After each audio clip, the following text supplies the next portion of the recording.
company. Good girl. Okay. Mm-hmm. Kavana. Kavana na na na. Kavana na na na. G'day guys, welcome to another video. Today's video is for all those Pokemon lovers out there. We are going to be opening our very first Pokemon card packs on this channel. For the past several months, me and my daughter have been watching Leonhardt open a ton of old school Pokemon cards and new school Pokemon cards on his YouTube channel. I used to collect Pokemon cards when I was younger, so it was music to my ears. My daughter turned around and said she wanted to start collecting a set of her very own. The set we started to collect is the Unbroken Bond set from Sun and Moon. Love the set, love the artwork, love all the old school Pokemon that are in it to give me those nostalgic feels, but it's also got a lot of newer Pokemon that she knows as well. On this channel, we'll be opening the Unbroken Bonds booster box. Alright, probably do about 6 or 7 packs at a time. I'll be opening with my 3-year-old daughter. She loves to play the Guess the Energy game, so that's what we'll be doing. It's going to be a bit of fun. Hopefully you guys can come along this journey with us. The card we're ultimately searching for is that Reshiram and Charizard Ultra Rare Rainbow. So guys, if you like this video, smash the thumbs up button, throw some support our way. Comment below, let us know what set you guys are collecting or what individual Pokemon card you're hunting for. Subscribe for more. We'll be doing many more Pokemon card openings on this channel. Without further ado, let's get into it. Bro.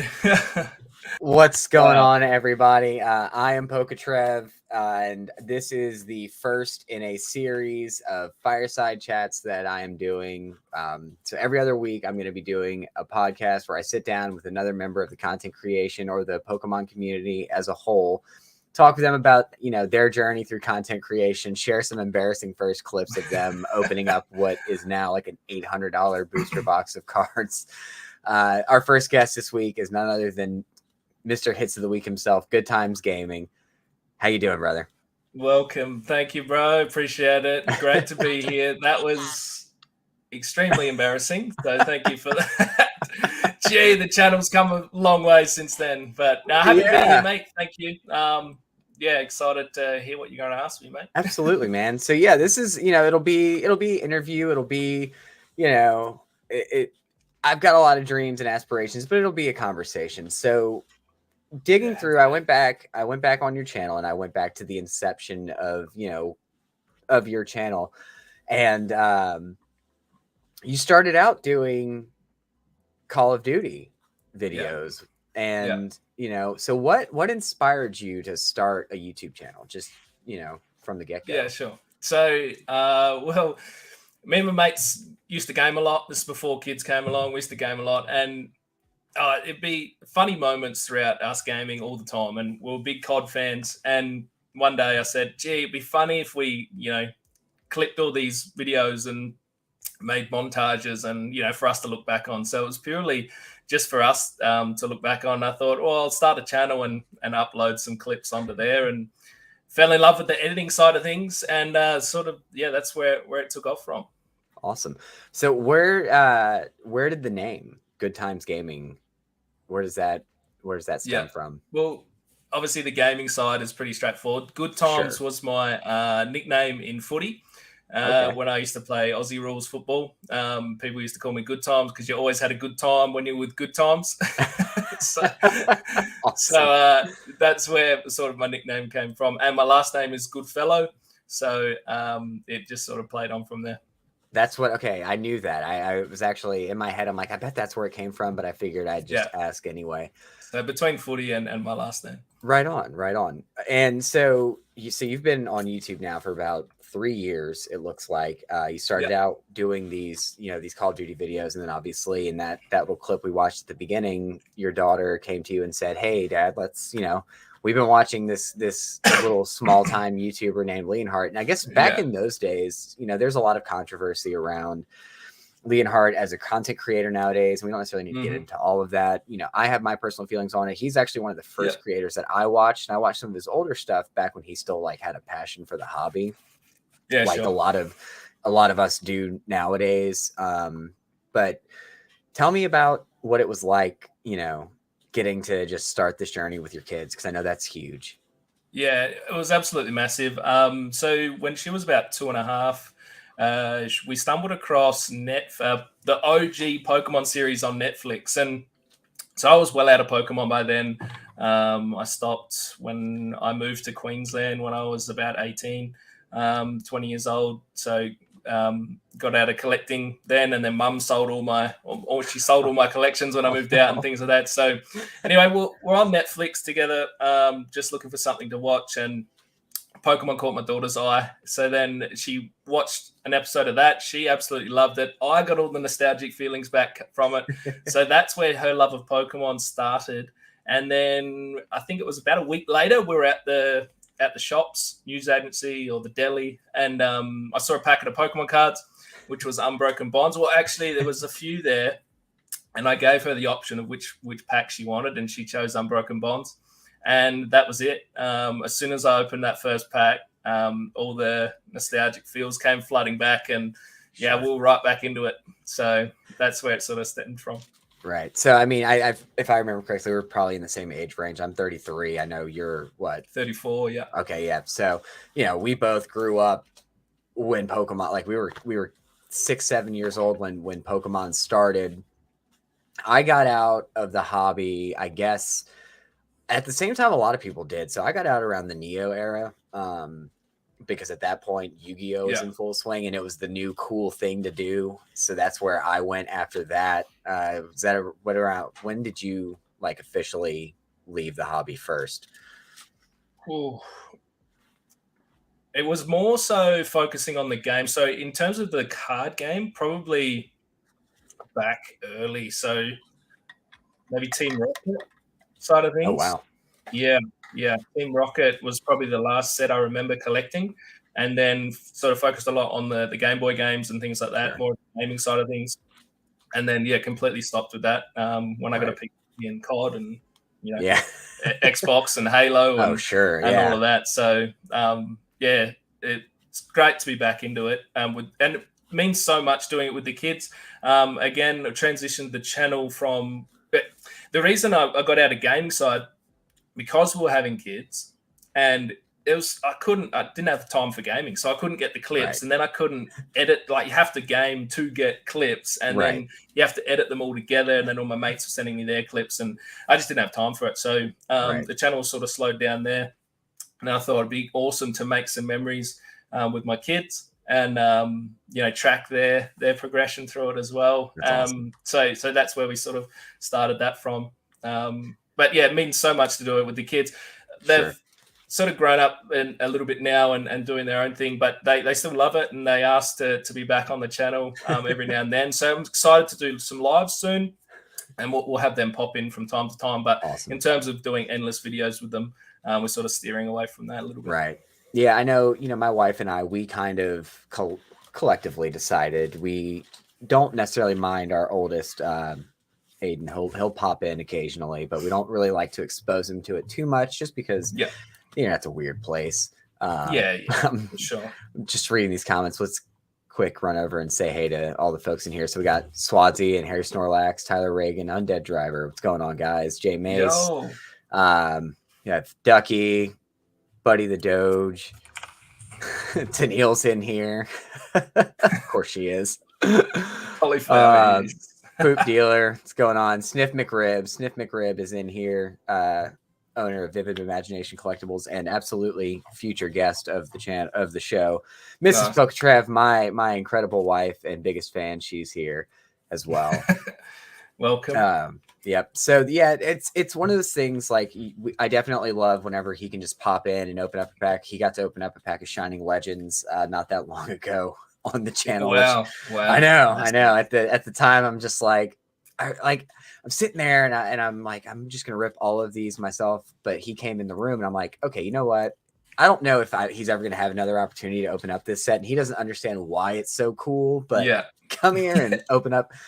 Get in here, buddy. Better Value Charmander. What's going on, buddy? How are you, Heath? Sure. Hey, brother. Yeah, love to see it. So, tell me, and I wish I could get the clip to function. We'll please don't. I'll get that. Look, I'm gonna figure it out. Tyler Reagan, 151 weekend, man. I tell you what, it has been 151 was really good to me last week. I am very much looking forward to opening up some more of that set and making my triumphant return to hits of the week at some point. Yeah, definitely. You deserve to be on there this week, mate, to be honest. Oh yeah. I mean, look, you know what? It's fine. That's the thing. So we can bounce back and forth and we'll continue talking about other stuff. But tell me, you know, I like I said, I watched the video. I watched your hits of the week debut, and I can't get it to come up, but everybody should go back and watch, you know, how he started with that. What was the impetus for that? Where did you get started with it?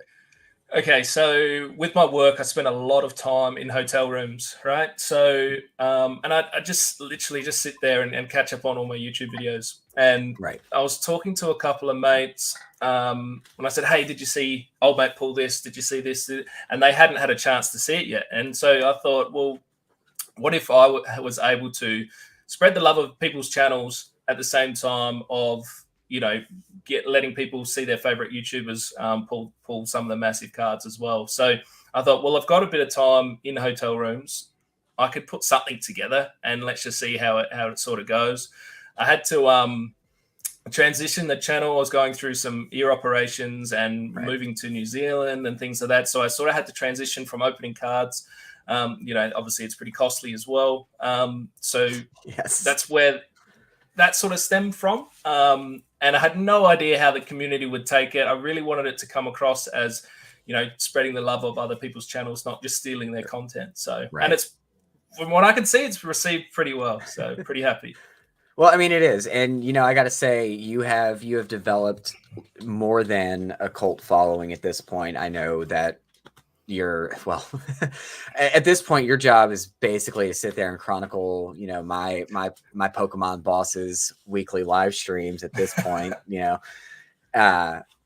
PokeVault he's the man. Sean is the best in the business, in my opinion, and getting to relive all of his hits on the show weekly is great. He is. Yeah. He's a good guy, and he's so energetic, and his electricity during his openings is something that just is amazing. So you decide you're going to sit and do something that, oddly enough, nobody else is doing.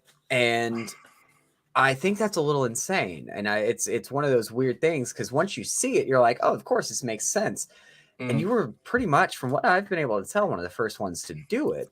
There was a couple people sort of doing something similar. I think top 10 pulls or something was doing top 10 Pokemon. He was doing something a while ago. And so I was just looking at a lot of reaction videos and a lot of these sorts of similar videos, and sort of taking the good things that they were doing and then learning about, you know, what things I need to adjust and change. And one thing I picked up was, if people were doing these sort of videos, it was the energy behind it. There wasn't a whole heap of energy for it. So you'd lose viewers that way. So yeah, I did a bit of research into it. And you know, people like Adam P. Opens, Harry Snorlax, and Woody and Swadsy and things like that. I reached out to quite a lot early on and got their feedback on what they honestly thought, because these guys would be pretty open with me and not just tell me what I want to hear. So it was great.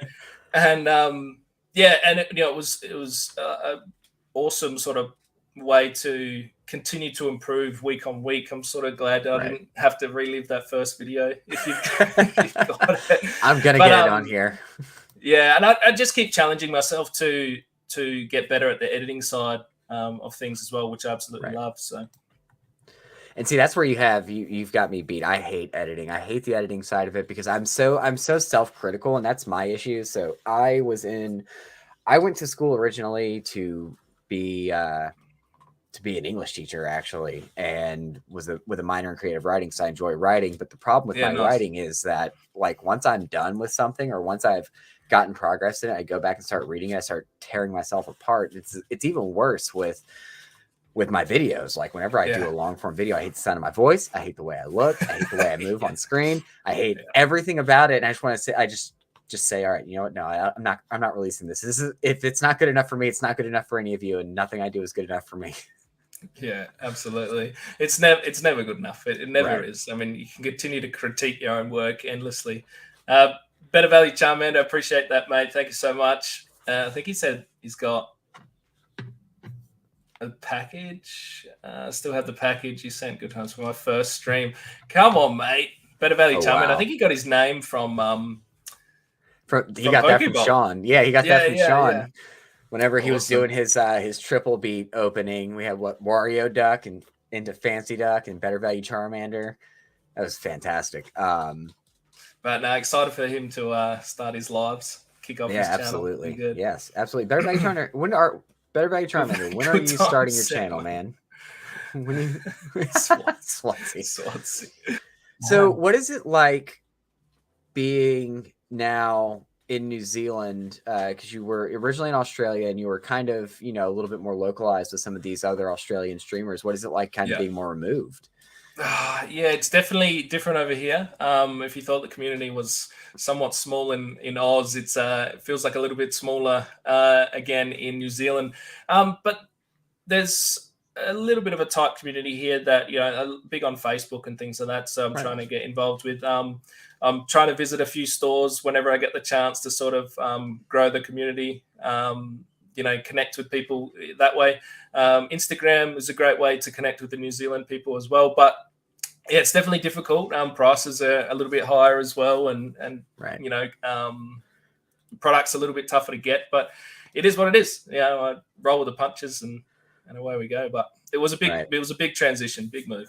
Sure. I mean, you do have all those crazy cool sealed boxes that you could just start opening. I'm just saying. They're here. I know. I can't wait to see, whenever you have. So is your setup, is this your forever setup, or are you going to be changing it? Still tweaking. This room was actually an addition onto the place that we're currently at. Just so I'd have a bit of an office space. This probably a bit of the gaming setup, how it would work. I've got a desk extension here that I'll use to open the cards with as well. Sure. So pretty excited to get into that. My first stream, I'm still collecting because it's been four months since I've been live. This is the first live I've had for months, and that feels so long ago. But my first comeback for opening cards, I really want to be my Aerodactyl chase for Lost Origin. One last crack. I'm still yet to pull an alt art out of Lost Origin. It's absolutely killing me, but I almost bought some Lost Origin packs to just kind of open in front of me, but I also didn't have the heart to do that because knowing our collective luck, I would have pulled another Aerodactyl and it would have been right in your face and I would have felt terrible. I felt bad about calling you out in that short. It's a running joke now with my hits of the week when I see people pull Aerodactyl. It has to be. Just a dagger to the heart, but no, we'll find it one day. But I can't. I've seen some around to buy, and I can't buy it. I have to. I have another couple of cracks at pulling it. Yeah, I get it, man. Look, you bore witness to my chase for the Giratina, and that was absurd. Like, I think back on the money that I spent on Lost Origin booster boxes chasing that card. I was like, I will sell off every other piece of my collection. I will hang it up. I will get out of this hobby completely, but I will have that Giratina because that is, aside from like my wife and kids, it's my most prized possession at this point. No. I mean, my last big chase, I needed another big chase because I hit my gold, tag team Reshiram from All Stars. I hit that my first pack, which is actually my hits of the week video this week. I hit that my very first pack that I opened of tag team. I thought that was going to be a massively long chase, which was pretty crazy. Yeah. I've got it here. And that was, I mean, that is, so this was, when did you, wow. Yeah, that's came such back a at gorgeous 10 card. as well. Nice. So it's great to have another chase. Sure. The thrill of the chase is always good. So absolutely. I'm trying to steer away from booster boxes though. I'm trying to get 3-pack blisters and tins and stuff for my first live stream back. Swansea said I was live a couple of weeks ago. Yeah, he was helping me.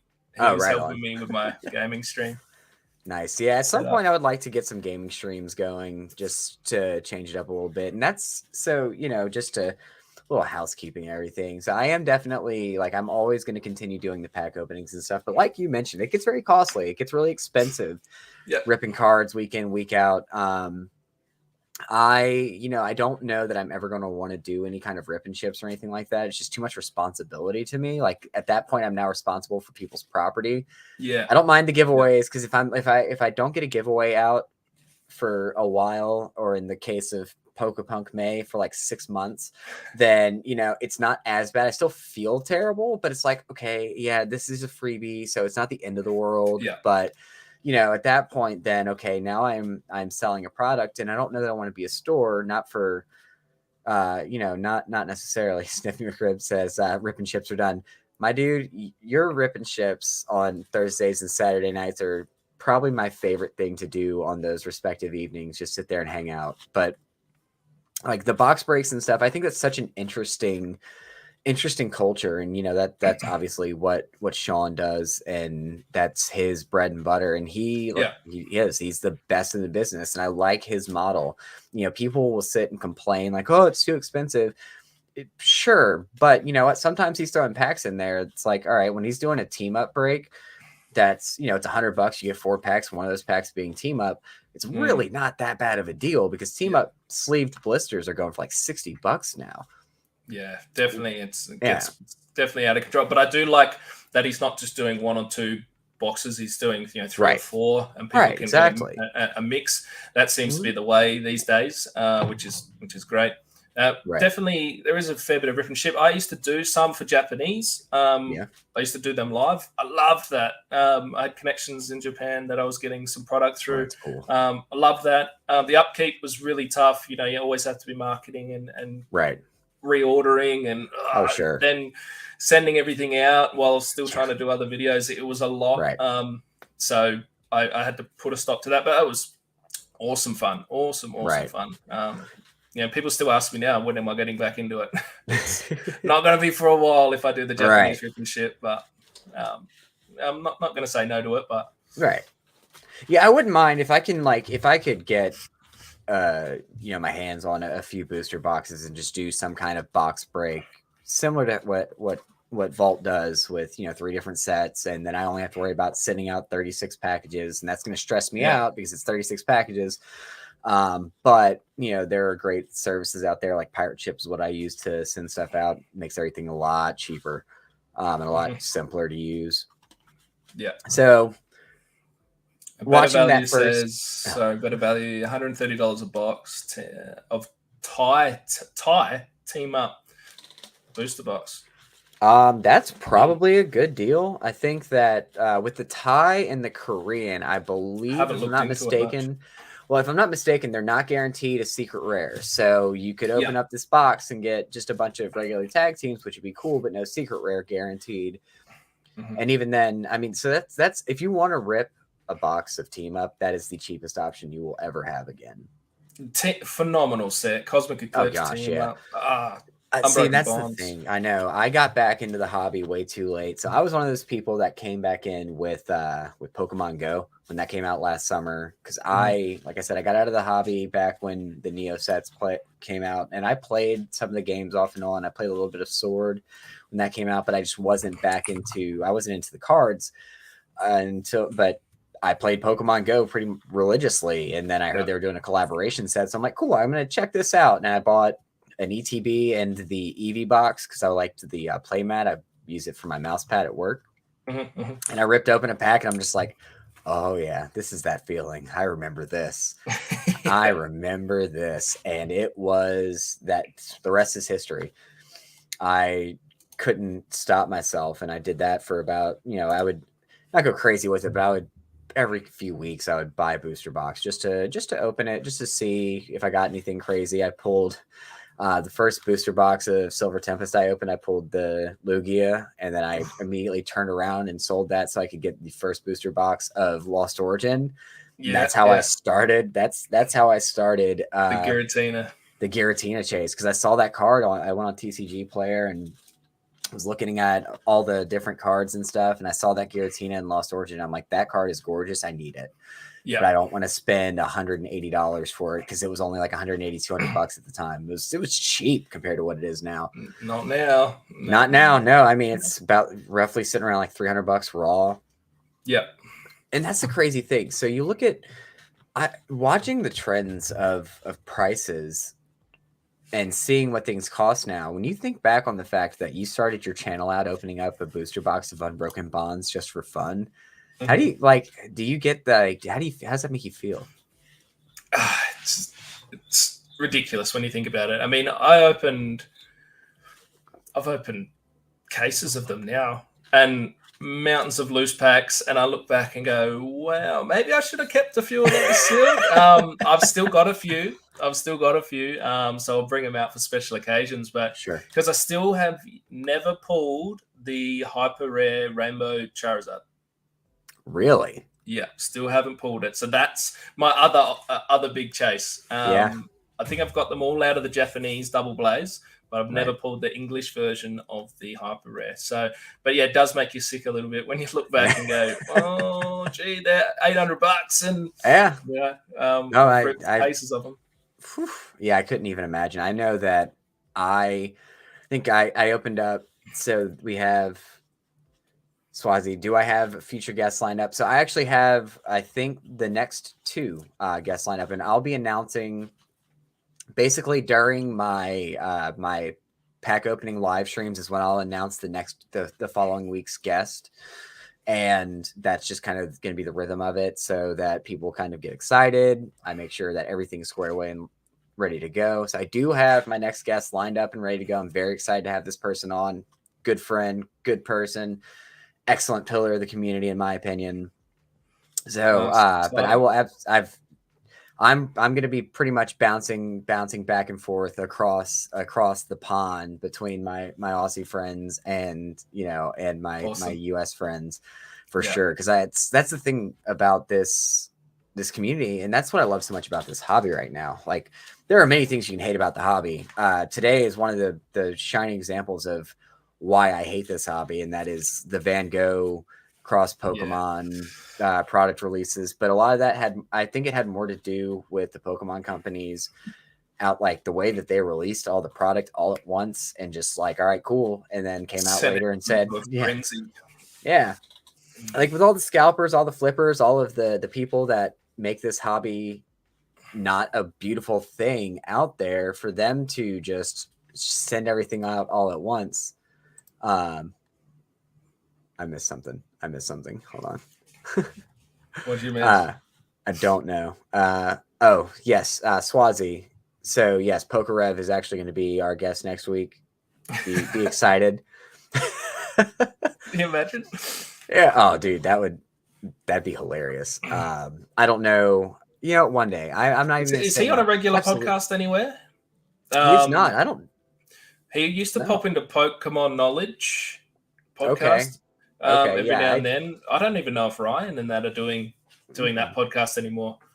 I haven't seen him on there. I usually try to keep an eye out for stuff like that, but I don't. I haven't seen Ryan on there. I know that Ryan kind of does his own thing in his Discord. They'll do like a monthly podcast with him and all of their mods. And so why would you lower your standards from good times to Rev? Well, Swansea, look, I came out of the gate strong, and I'll get the scrubs in, later down the line. I just wanted to make sure I got the best. Scrape the bottom of the barrel later. Exactly. Yeah. Once I've kind of gone through all of these, all these pillars in the community, then I'll get the scrubs in for sure. The funniest thing, and I remember there was a few people in Discord that got so irritated by it. So early on, whenever I had first started hanging out in Vault's live streams, before I was anybody really, I was just like this upstart YouTuber that started hanging out in this cool community. And Sean made a comment. He was like, hey, it's Trev. It's PokeRev's much more attractive, much more talented younger brother. Yeah. And it became a meme essentially in Discord up until the point where there was one of our members in Discord. He used to be real ornery. He's definitely dialed it back a lot, but he would get really sick of the ongoing memes and jokes. And he's just finally like, dude, can you just stop? That's like, you're not his brother. But we would try and get new people as they came into the Discord, like just throw them off a little bit, make them actually kind of believe it for 30 seconds. Yeah. No, it's Swansea, when you're desperate, show reruns before messaging me. I mean, Swads, I feel like if I don't let Tennille be on the show before I go to you, I'm never going to hear the end of it. Every time I show up in one of her live streams, it's going to be incessant. bombarded. And yeah. Undead Tennille's Driver. awesome. Congrats on the monetization, Tennille. Yes. Tennille, yeah, huge congratulations on the wedding. Congratulations on tying the knot. It's very fantastic. So I have to ask, where and when did your catchphrase start? The shush. The old shusher. Yeah. It would have been early on. Wouldn't have been the first couple of eps, I don't think. But so when I was reacting to the videos, I felt naked. I needed something, right? I needed something else. Something had to be going on. So I stumbled across a guy when I was doing some research on some reaction stuff. I stumbled across a guy. I cannot remember his name for the life of me. And he was reacting to, he was a musician himself, and he was reacting to watching other musicians play or sing. Mm-hmm. And he one time he frantically looked around because he needed something as well to react to. And he picked up this little handkerchief and he was waving it around when there was a really exciting part in what he was he was waving it around. And he wasn't necessarily saying shush, but so he was waving this handkerchief around, and I thought that was hilarious. And I sort of ended up watching like 30 videos of him, and it was hilarious watching him with this handkerchief. And he'd have different colored ones and stuff like that. So I used that idea because it was great to have something to hold and just do something else while you're reacting. And then the kids were watching a movie called Home. Mm-hmm. A movie called Home, and there's an alien race in there called the Boovs, and the king of the Boovs has this stick, and he would hit people over the head and when they're talking and tell them to shush. So that's where that comes from. That was my follow-up question was going to be, what movie is that little animated clip from? Yeah. So it sort of both of them mashed together, and then my wife bought me some Pokemon ties, and I thought, well, I don't have a handkerchief, and I want it Pokemon related, and I don't get to use the ties. I don't dress up in a suit that requires a Pokemon tie. Like, if I rocked up at work in that, they'd look at me sideways. So then I thought, what fantastic! I can just tell people to shush, with their amazing hits with my tie. So that's how it all came together. A few different ideas all mashed together, but it started off with the little alien and then sort of grew from there. That's awesome. Yeah. So I also, for my work, I'm in property management. I typically wear like a tie, button down, and pants, and I give myself Tuesdays or my fun tie Tuesday. So if I had a Pokemon tie, I'd wear it on Tuesdays. Typically that honor goes to like a Star Wars tie, or if it's seasonal, a seasonal tie. She got these custom made from someone in Australia. So wow, that is they didn't, awesome. It was someone who made custom ties, but they didn't actually have the fabric, or have never done a Pokemon one. But I can't remember what it was for. It was for some event that we were going to that we could be a bit fun at. Maybe it was Halloween dress up or something. But yeah, so it's great to be able to use them in that sense. That's awesome. Honey, if you're watching, Mrs. Trev, custom Pokemon ties. So I'm going to go back here. I see a comment from Tennille. I always ask this in podcasts. Do you think there's a good diversity in the Pokemon community, i.e. gender, countries, disabilities? I'll answer first. I really do think that it is, obviously you're going to get more of when you get out of the kids, obviously, when you get more into like our adult age range, you're going to get leaning more into the 30-somethings guys will be the majority. But I really do think the culture and the community is incredibly diverse. You look at people like PokeVault, and he always makes the comment of like the 7.2%, female, female community members. but that's like 7.2% of the 400 to 500 people that are actually hanging out in the lives. And there is, I mean, there's different people from all backgrounds. And when you look at the YouTubers out there, I mean, some of my favorite community members are, you Australians. Y'all are phenomenal. Love hanging out in y'all's lives. Love hanging out with you guys. And before I started doing this, I maybe had one friend who was English, but had never really interacted with somebody from Australia, New Zealand, Ireland. Static. Yeah. He's Irish, and I kind of found him through PokeRev. I was watching one of Rev's live streams, and they rated him. That's how I kind of started interacting with him. So, I've got a buddy in Ireland. I've got a buddy in New Zealand. I've got a buddies in Australia. So I do think that there, from what I've seen, there might be a little bit of disconnect. Sure, like I said, we've got majority of 30-something dudes in the hobby, but I think the balance is there. Yeah. I think finding a variety of different people when I look for clips for my hits of the week, the diversity is enormous, really. When you dig deep and you're looking for, I try to feature 2 or 3 new PokeTubers on the channel every week, and they're out there. There's a lot of diverse people out there, race and gender and all sorts, and it's been great that I've been able to stumble across them. But Instagram for me was big. I started Instagram a while ago now. That started gaming and transitioned into Pokemon.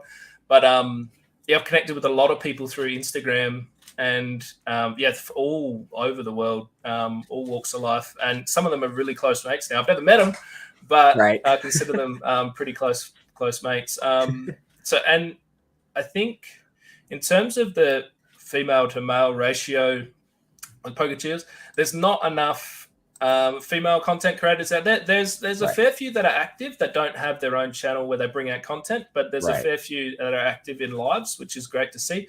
Yo, Jay, what up, brother? What's going on, Jay? How great you doing, to see man? You, mate. But yeah, I think I've only been messaged once or twice. And people have watched my hits of the week going, where's that all male this week, where's the females? Right. Well, that makes it tough if there's one, there's not too many, and two, if they're not pulling big cards. So, they sort of don't make it to the top 10. But look, when you dig deep enough, there's definitely diversity out there. And I hope it continues that way, because it definitely connects people from all across the world for sure. Yeah, I mean, especially because the Pokemon is so ingrained in the cultural zeitgeist, especially for kids who grew up in the 90s. Yeah.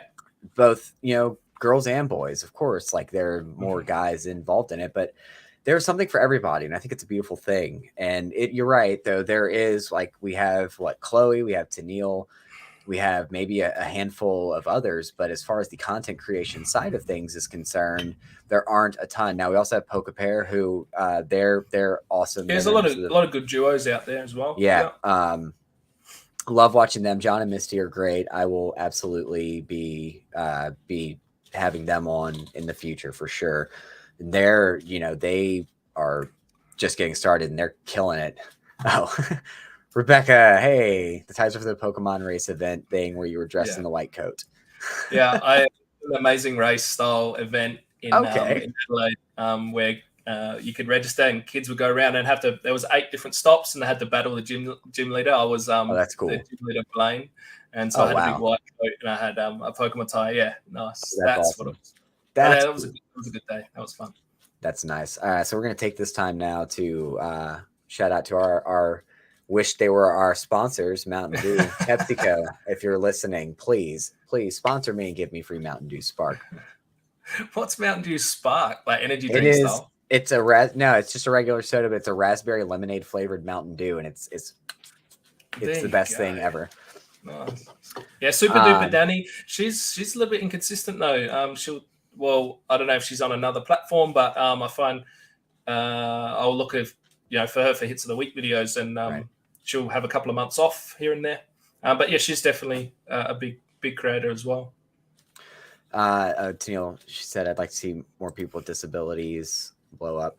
I think that I agree. I really wish I'd love to see everybody succeed. For me, I'm still a small guy myself. Just broke the 500 subs mark, which is Amazing. super exciting for me. I thank you very much. I didn't think that was going to happen. I always believed that I could make it happen, but I didn't, it's very surreal to me even still, because I just started doing this in January, and I didn't really actually get into it until like mid to late February. So it is PokeTodd, what's going on? G'day, PokeTodd. Good day, brother. But no, I agree, Tennille. I'd love to see more diversity in the content creation community. And I think that's something that I'm also going to try and work towards with this show, is to seek out people from all different walks of life to get, the 15 people that watch my show to see this person that they may or may not have seen previously. And that's something I like about what you do, Goodtimez, with Hits of the Week. I mean, you were probably the first time that anybody besides my wife and son and in-laws and few friends from Facebook watched my channel was after I got featured on Hits of the Week for the first time. Yeah, nice. But yeah, definitely love to feature a lot of different people.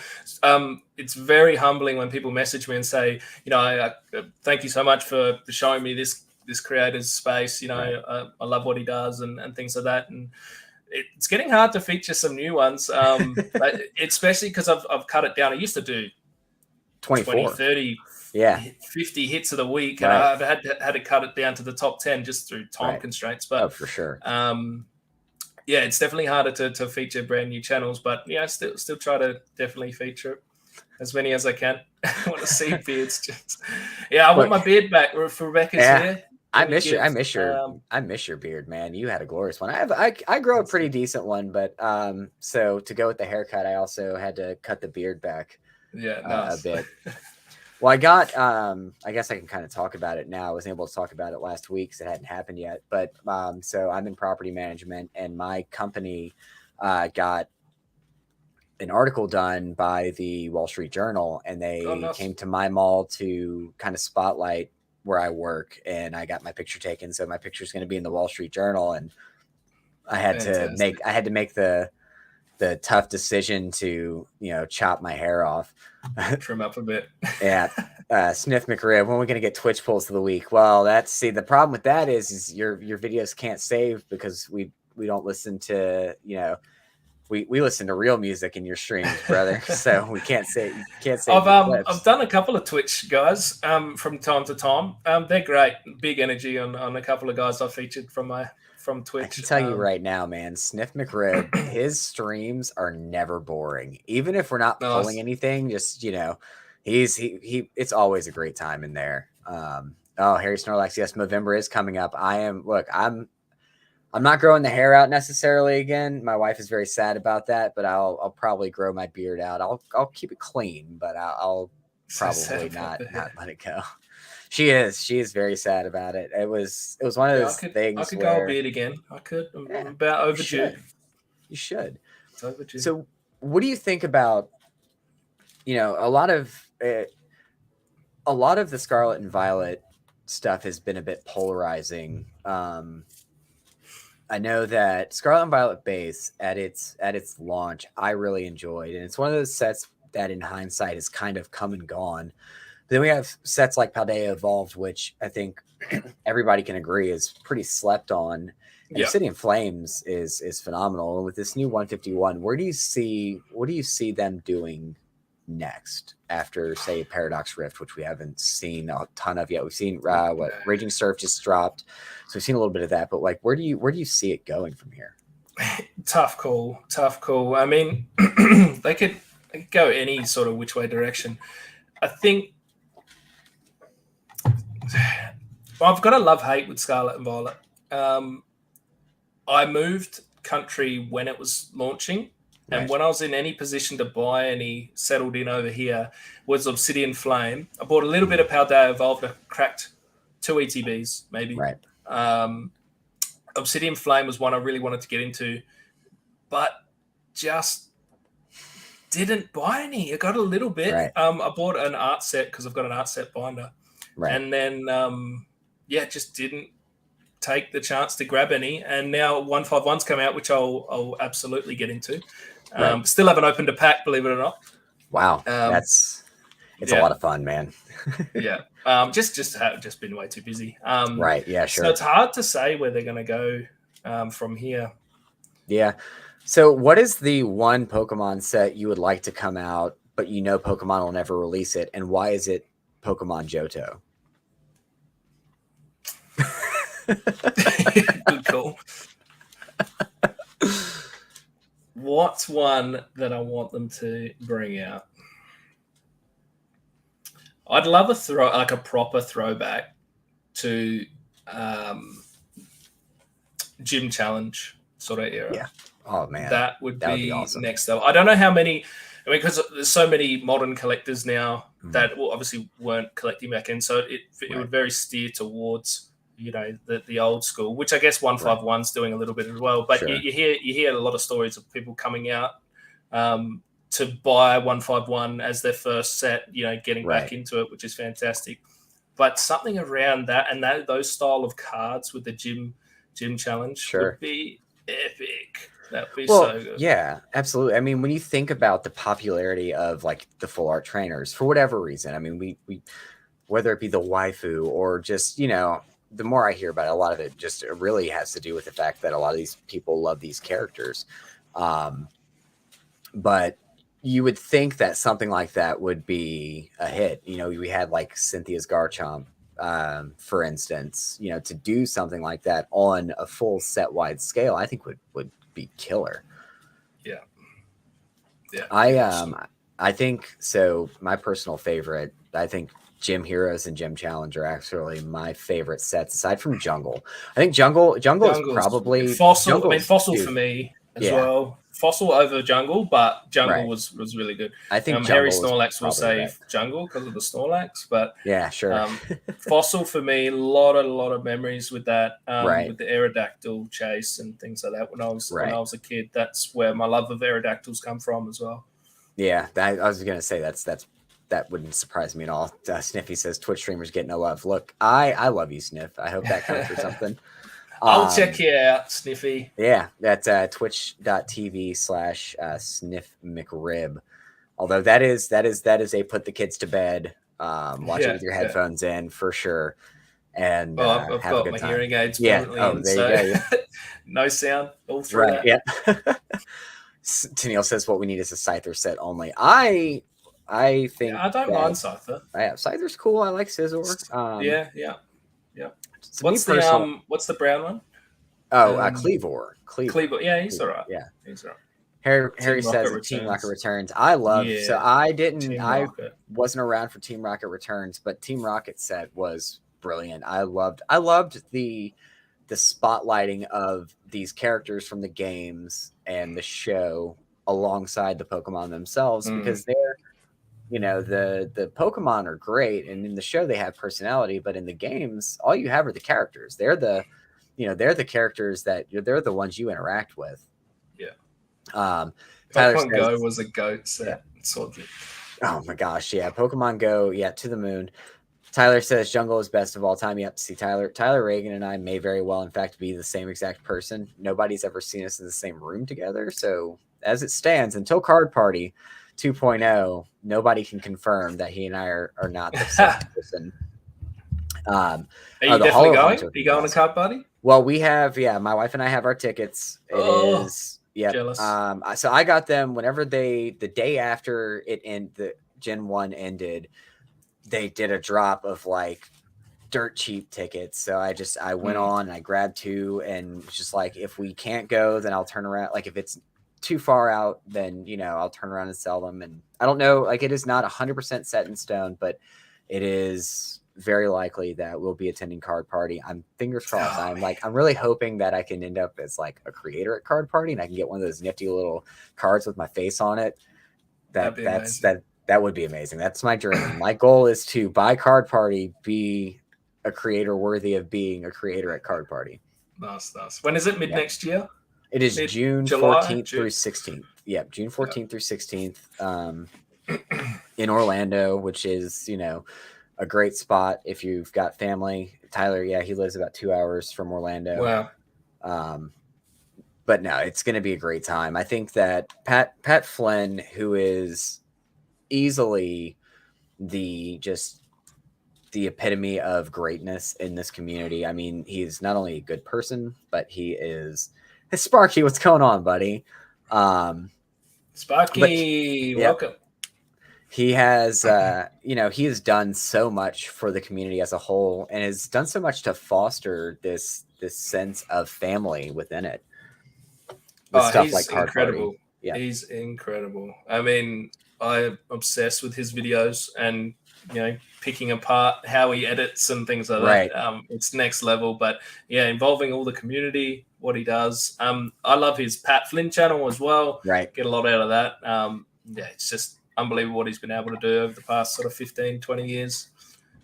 But he started with podcast, didn't he? He started with podcast. He does, and he actually has this whole like academy almost for podcasters and stuff. I watched a little bit. So the idea for this show that I'm doing now stems from a show that one of my best friends and I do. We do a comic book podcast every other week, and we just sit around and talk about comics. And it really, like, podcasting is something that I've always wanted to do. I love the idea of sitting across from somebody like this and just talking about this topic that I'm passionate about. I love Pokemon. I love what it meant to me as a kid, and I love the way it makes me feel now as an adult, which, I mean, sometimes is a very bad feeling. Like when I'm chasing a Giratina, I've opened up 17 booster boxes of Lost Origin, and why can't I pull this card? Oh my gosh, this is terrible. And then, oh my gosh, I finally pulled it.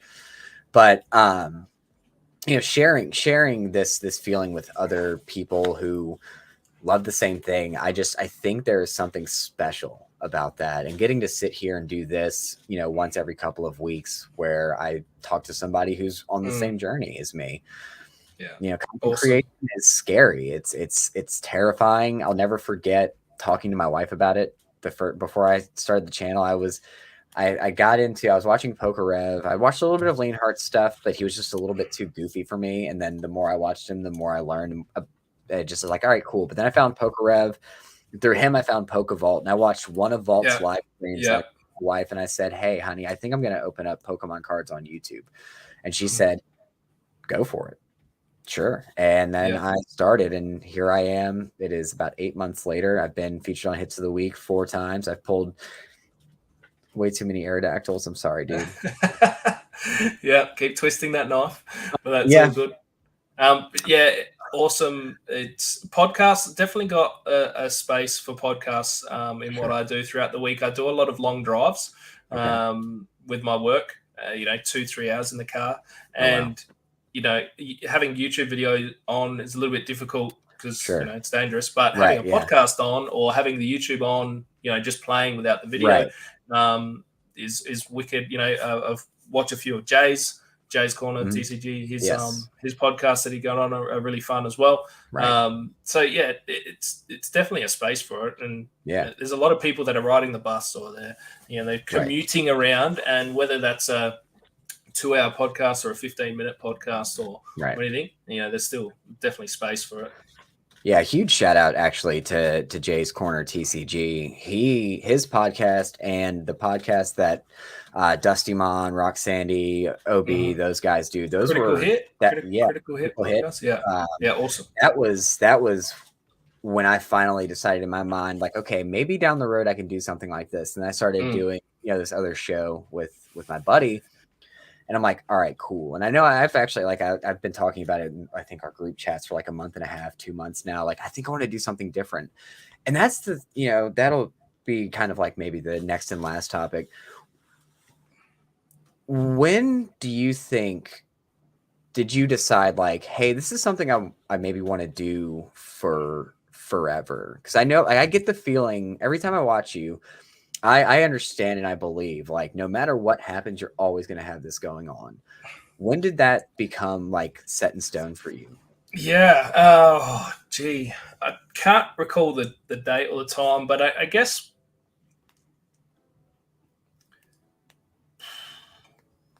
it would have been late on when I was had the kids in the videos.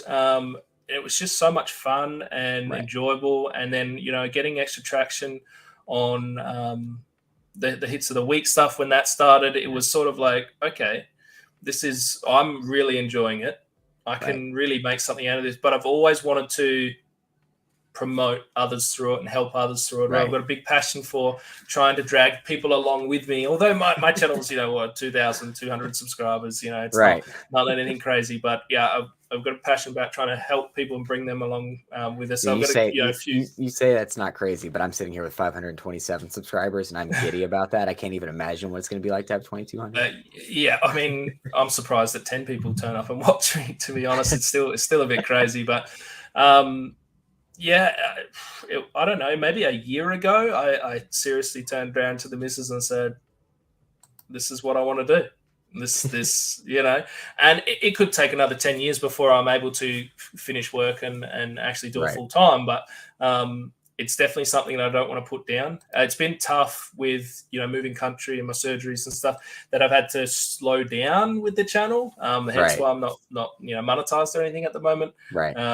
Because I'd go live pretty hard for a few months and then I'd stop, and then the content would drop off, and because you got to do it in a 12-month block, it makes it a bit tough. But yes, super passionate about trying to continue it on. And I really want to it's so hard sometimes doing hits of the week every week, but I'm trying to get to 52 weeks. So just a year straight. And then I might change it and tweak it. And, and hopefully lives are up and going by then as well. So absolutely. The way it's gone, I don't want to move away from that. But I definitely want to incorporate a lot of other stuff. I've got a ton of ideas, just don't have the time to do it. But yeah, probably a year ago. That's awesome. Yeah, I don't know. I think once I started doing it, I started having fun with it, and I realized like I want to do this forever. And now I know this is what I want to do for a living. Like I want to just do this type of stuff forever. Tyler Reagan in with a question. What's your top favorite Pokemon, or your top 3 favorite Pokemon? I bet I can name yours. Yeah, go. Yep. Aerodactyl, Charizard, Reshiram. Yeah, so Reshiram, Charizard. I don't know if you want to. That's 1 and 2, 2 and 1, whatever. So list your top 3 and then your favorite card and art for each.